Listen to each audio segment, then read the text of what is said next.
Isang mapagpalang araw po sa ating lahat and welcome po to our 365 Daily Devotion. At ngayong araw po ang tatalakayin po natin is paano kung hindi totoo ang impyerno. So sabi po dito sa concept po natin patungkol po sa conditional immortality. So sabi po dito, the teaching that God has created people so that they only have immortality. So pag sinabi po immortality po yung the power to live forever. So yung buhay po na parang di po siya mamamatay.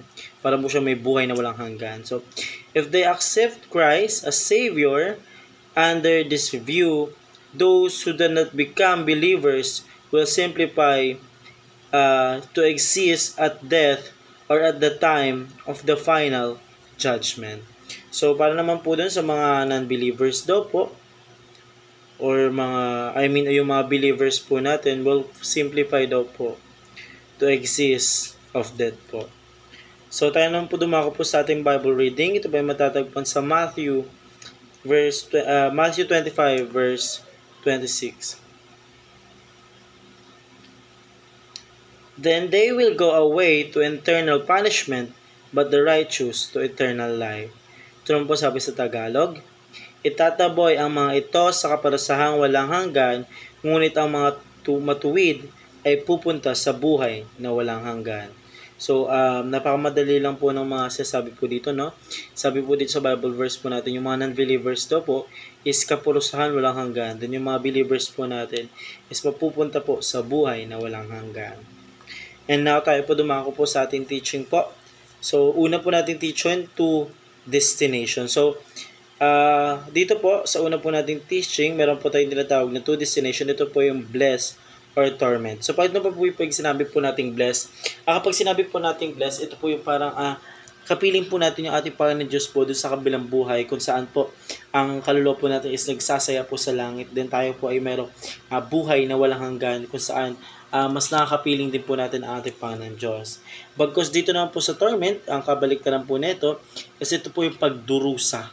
Ito po yung papahirapan po yung kaluluwa po natin sa kabilang buhay dahil po sa kasalanan po natin nagawa at hindi po tayo naging follower po ni Jesus para naging non-believers po tayo. So, ang torment po is isa pang napakalubhang kaparusahan po. So, pangalawa po, two kinds of eternality. So, dito po sa two kinds of eternality, meron po tayong tinatawag na life. So, dito po sa life, ito po yung sabi nga po dun sa Bible verse natin, kung tayo po is maging believers po or naging tagasunod po talaga ng ating Panginoon Diyos na mabuti, magkakaroon po tayo ng buhay na walang hanggan po. So, meron po tayong life, eternal life. And sa kabaliktaran naman, ito po yung death.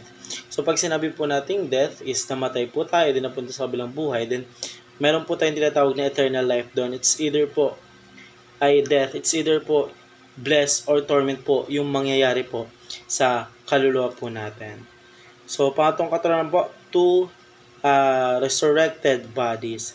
Ito po yung believers and unbelievers. So, ito nga po sinasabi ko kanina, kapag believers po tayo, ito po yung pina-follow po natin palagi yung salita po ng ating Panginoon Diyos. Ino-obey po natin yung Bible, ino-obey po natin lahat po ng utos ng ating Panginoon Diyos.